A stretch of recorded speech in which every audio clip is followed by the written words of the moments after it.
allez bien. Aujourd'hui, on se retrouve pour une vidéo de DIY. Ça faisait longtemps que j'en avais pas fait et j'aime pourtant tellement faire des DIY. Honnêtement, c'est super le fun. Et aujourd'hui, j'ai décidé de reproduire des DIY que j'ai vus sur le site internet de Urban Outfitters. Si vous connaissez pas le magasin, Urban Outfitters est une place où ils vendent plein de trucs vraiment trendy, donc autant des vêtements pour hommes, pour femmes, mais aussi de la déco, de la literie, des tapis, des tasses, des bougies. Ils vendent vraiment plein de trucs puis c'est toujours super beau. Le problème, c'est que je trouve que des fois les prix sont un peu chers pour ce que c'est et j'ai décidé de trouver 3 items décoration que je pourrais refaire moi-même à la maison avec du matériel que j'achèterais. Donc on va commencer avec le premier item qu'on voit juste ici. C'est un cadre à photo lumineux. Donc c'est super joli. Celui sur le site internet est fait comme tout en métal un peu si on peut dire. Maintenant on va aller voir comment j'ai recréé ce DIY. Pour ce DIY, vous aurez besoin d'un cerceau. Moi je l'ai pris dans la section jardinière du Michaels. Ensuite j'ai pris 2 bâtons de bois qui avaient assez de longueur pour faire les 3 rangées. De la peinture or de votre choix. Et finalement, des petites pincettes or. Une fois que tout est peint or, prenez un bâton et mesurez la longueur du cercle. Faites une petite marque au crayon pour savoir où couper par après. N'hésitez vraiment pas à faire la marque assez foncée parce que moi j'avais de la difficulté à trouver la marque par après, je la voyais comme pas. Ensuite, j'ai mis de la colle chaude sur l'extrémité du bâton, puis je l'ai appuyé sur le cerceau. Pour m'assurer que c'était vraiment solide, j'ai aussi mis de la colle chaude sur le dessus, même en dessous. Donc n'hésitez vraiment pas à en mettre. Là. De toute façon, après, je l'ai peint or là, une fois que c'était sec, puis ça paraît même pas. Et finalement, ce qu'il vous reste à faire, c'est d'enrouler les lumières autour du cerceau. C'est vraiment une étape facile étant donné que souvent, le fil de ces lumières-là, c'est comme un fil en fer, fait que ça tient super bien. Donc là, tout ce qu'il vous reste à faire, c'est d'ajouter vos photos et voilà!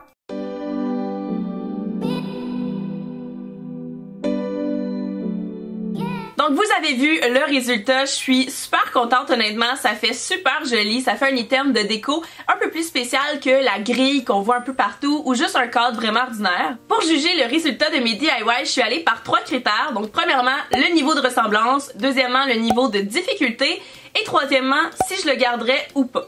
Pour ce DIY-là, le niveau de ressemblance, je dirais oui, mais j'ai réalisé en arrivant à la maison avec mon matériel que je m'étais comme mélangé avec 2 items de décoration qui étaient disponibles sur le site d'Urban Outfitters. Donc j'ai comme fait un mash-up de ces deux-là. Genre. Pour le niveau de difficulté, c'était pas si pire. Par contre, il a fallu 3 magasins afin de vraiment trouver tout le matériel qui allait être possible pour faire vraiment mon DIY. Donc pour ça, ça a été un petit peu compliqué. Mais sinon, à faire, à assembler, c'était vraiment pas si pire. Et finalement, est-ce que je le garderais? Totalement. Je trouve vraiment qu'il a sa place, ça fait vraiment joli. Peut-être que j'enlèverais les lumières, par contre, je trouve que c'est pas super nécessaire, mais je trouve qu'il est vraiment beau. Donc pour ce DIY, j'y donne un gros thumbs up. Maintenant, on va passer au deuxième DIY, c'est un pot pour une plante. Les plantes en ce moment, c'est genre la grosse tendance. Tout le monde a des plantes chez eux, tout le monde a le pouce vert soudainement. Donc on va aller voir comment je l'ai refaite moi-même. Donc vous allez avoir besoin d'un pot de plante, de peinture or et d'un pinceau. Puis tout ce que vous avez à faire, c'est de peindre des cercles en or et des demi-cercles sur le pot. Donc c'est super facile, puis vous pouvez vraiment le personnaliser là, comme ça vous tente.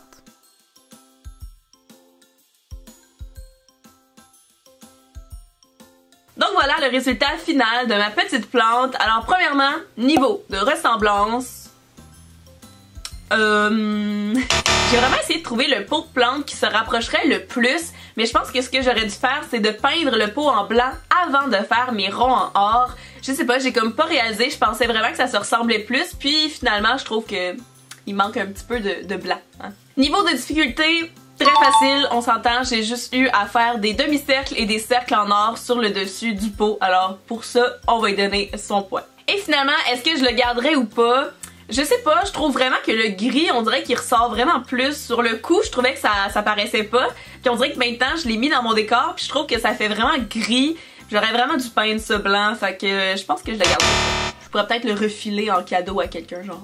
Maintenant, on va aller regarder le troisième et dernier DIY, puis spoiler, c'est mon préféré. Pour la fanion, vous allez avoir besoin de lettres autocollantes noires qui sont quand même assez grosses, d'un bout de tissu blanc ou crème, d'une paire de ciseaux, d'une corde et d'un bâton de bois. Étant donné que mon tissu était assez mince, je l'ai replié sur lui-même pour qu'il soit plus opaque. Le bas du fanion est un triangle, donc j'ai calculé la longueur de mon rectangle de tissu et j'ai dessiné un petit point au milieu. Juste en dessous du OK, j'ai mis 2 traits de crayon pour savoir jusqu'où je peux découper et ensuite j'ai relié les 2 points de chaque côté. En suivant la ligne que je me suis dessinée, j'ai découpé le bas de mon fanion, puis ça fait vraiment la petite forme de triangle parfaite. Étant donné que mon tissu était replié sur lui-même, il fallait que j'aille coller les 3 extrémités avec de la colle chaude. Si vous avez un tissu qui est plus opaque, vous avez tout simplement pas besoin de faire cette étape, puis vous pouvez passer à la prochaine. Quand le fanion a la forme que vous désirez, il faut maintenant placer vos lettres sur le tissu pour voir la meilleure disposition. C'est vraiment très important de faire ça pour comme visualiser, pour être sûr que vos lettres vont être droites et que vous allez avoir assez de place. Une fois satisfaite, enlevez la pellicule et collez les lettres une par une en appuyant bien fort pour être sûr qu'elles restent en place bien longtemps. J'ai replié le haut du fanion pour savoir jusqu'où je devrais mettre de la colle, puis un coup la longueur désirée, j'ai placé mon bâton et j'ai commencé à coller le tissu sur lui-même.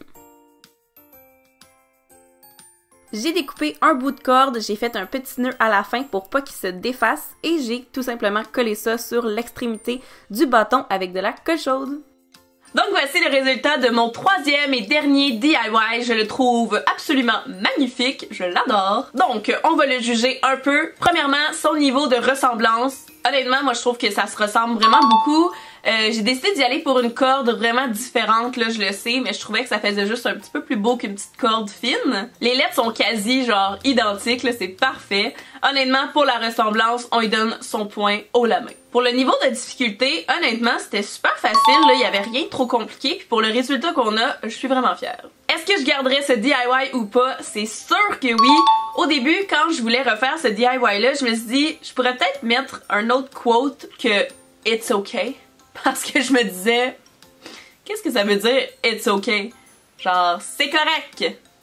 Mais pour être sûr de pouvoir bien comparer les DIY, j'ai gardé la même citation, mais si vous voulez le refaire à la maison, vous pouvez vraiment écrire ce que vous voulez, donc c'est ça qui est quand même vraiment cool. Ce DIY-là, c'est un gros thumbs up, je l'adore. Donc voilà, c'est déjà tout pour la vidéo, j'espère vraiment que ça vous a plu, que vous avez aimé le concept. Si c'est le cas, n'hésitez pas à me dire en commentaire de quel magasin vous aimeriez que je m'inspire pour les prochaines vidéos dans ce genre-là.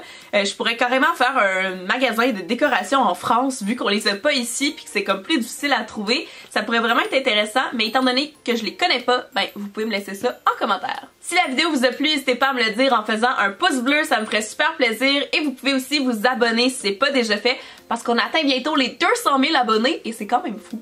Vous pouvez aussi activer la petite cloche, vous allez recevoir une notification silencieuse sur votre téléphone à chaque fois que je poste une vidéo, donc comme ça vous allez vraiment pas l'oublier. Mais sinon, rendez-vous sur ma chaîne à tous les samedis pour une nouvelle vidéo, puis des fois les mercredis.